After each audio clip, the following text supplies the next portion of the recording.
Wearing a mask will protect me from the virus. The problem is that people who wear these masks usually don't wear them properly. The coronavirus came from bat soup.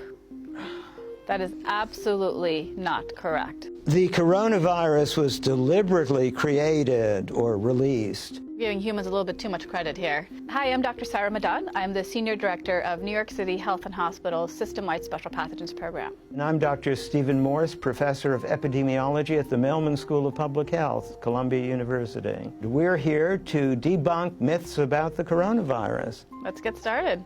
Getting the coronavirus is a death sentence. Well, there's a lot we still don't know about the coronavirus disease, but based on the data that is coming out, it seems to be a mild type of viral infection. There's a 2% fatality rate and about 18 to 20% that may be in the critical condition range. And those 2% who die are the sickest. They're in the hospital already. So even those in the hospital have probably a 98% chance of surviving. So it's not a death sentence, I agree. It is not a death sentence.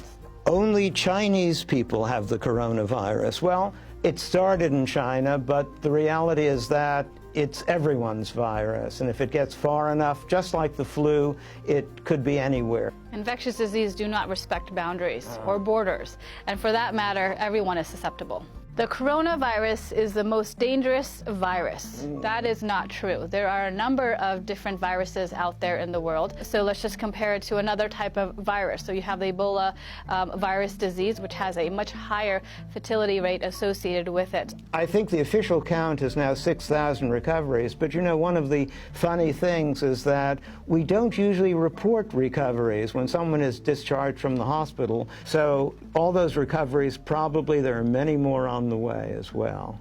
Wearing a mask will protect me from the virus. A lot of people like to think so, and of course a mask gives you a sense of security, but the problem is that people who wear these masks usually don't wear them properly. They've never really been trained. They may not know what kind of mask to wear. So there's two types of masks. One, the simple or surgical mask that you see the general population wearing, and then there's another type of mask that healthcare workers wear. It's called the N95 mask, and it's a respirator, and it is able to filter particles that are airborne with 95% efficacy. And the one that healthcare workers wear, they have to go through what we call fit testing, and so to make sure they have a perfect seal. People who may think they want to wear an N95 find it very uncomfortable after a while. So even if it's well fit, it's then especially hard to breathe through. And the mask is really for those that are infected with the actual coronavirus disease, not so much for a healthy individual. So things that actually proven to be effective is washing your hands often,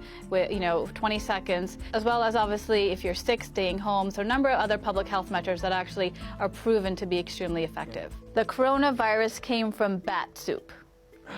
That is absolutely not correct. So what we know about the current coronavirus disease is that it started in Wuhan in a wet market where there's a number of different animals there. So there's a couple of different speculations out there, but not from somebody obviously consuming bat soup. But what we do know obviously is that once you actually get the coronavirus disease, the form of transmission is obviously through droplet spread. So coming in contact with somebody that is sick with the coronavirus disease, close contact with them, or contact with their droplets shortly after. You can get sick from a package sent from China. I think it's really highly unlikely when you consider the time it takes for a package to get from China. And right now, what we do know is that obviously these droplets that can contain the viron or the virus itself, it may not be able to survive outside the human body for very long. So even if it may, for example, come on a package or a box, depending on how long it's been there, it may not actually be able to survive outside.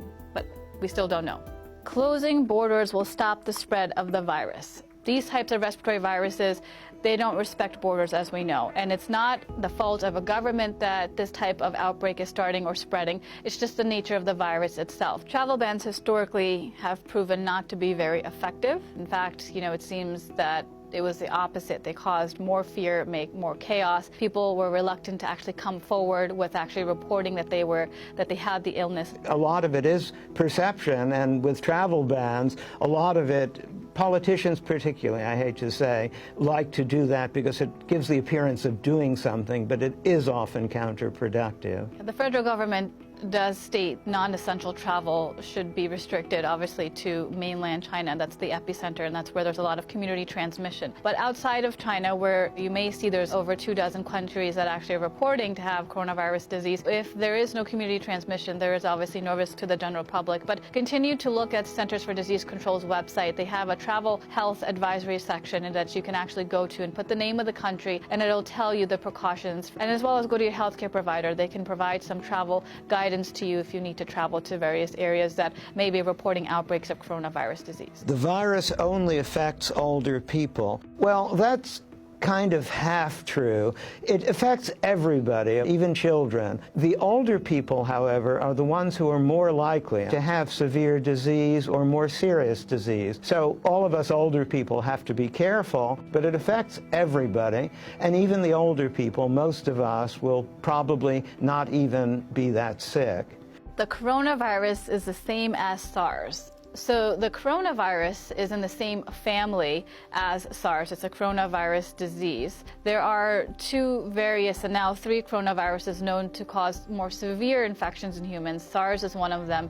MERS, which is Middle East Respiratory Syndrome, is another one. And now coronavirus disease that just started, obviously. SARS was more severe in terms of the fertility rate that was reported. So it's about 10% versus with the coronavirus, what we're seeing right now is about 2%. But still, it's way too early to tell. This one is different. This spreads a lot more like the flu, but there are so many more cases simply because it spreads so well, so many more people can easily get infected. Large numbers of deaths doesn't necessarily mean that it's a very lethal virus. It just means that a lot of people have been getting it, and some of them unfortunately die. Now let's just take seasonal flu, for example. Seasonal flu this year started in October, and the Centers for Disease Control Prevention are already reporting over 10,000 deaths related to seasonal flu. And over, again, 20 million Americans being infected. So let's just put things into context. The coronavirus has something to do with Corona beer.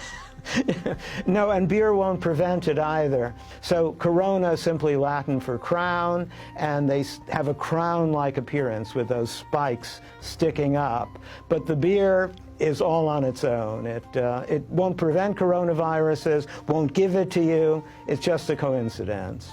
My pet could give me the virus. So with the coronavirus, there's still a lot we don't know. Right now, we haven't seen any cases where pets are transmitting the virus to their owners. You're more likely to give it to your pet than the other way around. Yeah. Take good care of your pets. Yeah. The coronavirus was deliberately created or released. Giving humans a little bit too much credit here. So we basically had 3 coronaviruses in 3 decades, but we know that there are a lot of them in nature that look exactly like SARS, and this one doesn't look special. So this is just another one to add to the collection. Infectious diseases can be caused by a number of different things. Obviously, they're natural in the environment. It could be due to, obviously, climate change, ecological factors, agricultural factors, human behavior, and these are constantly happening around us, so outbreaks are inevitable. It could be very surprising that anyone would have figured out a way to create it. We still are way behind nature in being able to do that.